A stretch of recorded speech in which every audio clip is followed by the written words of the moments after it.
ఆయన్ని ఆ స్థానంలో నియమిస్తే వెంటనే లేపేస్తామని ఇజ్రాయెల్ హెచ్చరిక కూడా పంపించింది. వాళ్ళ రక్షణ మంత్రి కూడా మాట్లాడారు. సో ఇజ్రాయెల్ చాలా ఖచ్చితంగా కటువుగా ఇక్కడ వ్యవహరించే అవకాశాలున్నాయి. ఇన్నాళ్ళు హమాస్ చేతిలో ఎంతో ఎంతో వేదన పడ్డ భూభాగం ఇజ్రాయెల్. హమాస్ ఉగ్రవాదులు చిన్నపిల్లల్ని వృద్ధుల్ని షీల్డ్గా చేసుకొని వాళ్ళు చేసిన విధ్వంసం 2023 నాటి అక్టోబర్లో జరిగిన ఆ మహా విధ్వంసం ఇంకా ఇజ్రాయెల్ కళ్ళ ముందు కదలాడుతూనే ఉంది. హమాస్, హెజ్బుల్లాస్, హౌతీస్ ఈ ముగ్గురిని పశ్చిమాసియా ప్రాంతం నుంచి తరిమి కొట్టి నిర్జించే కార్యక్రమం అయితే ఇజ్రాయెల్ పూర్తి స్థాయిలో చేస్తోంది. దానికి ఇరాన్తో యుద్ధాన్ని వేదికగా చేసుకుంది.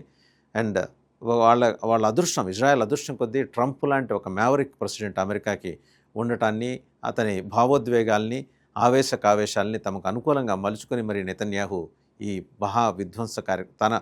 తాను ఆలోచించిన మహావిధ్వంస కార్యక్రమానికి నడుం బిగించాడు. సో ఇక్కడ అర్థం చేసుకోవాల్సింది ఏంటంటే, ఈరోజు ఇరాన్తో అమెరికా చేస్తున్న యుద్ధం రేపొద్దున గ్రేటర్ ఇజ్రాయెల్ ఏర్పడటానికి ఒక ప్లాట్ఫామ్ గాను, ఒక భూమిక గాను మారబోతుంది అనేది మనం ఇక్కడ అర్థం చేసుకోవాల్సిన విషయం.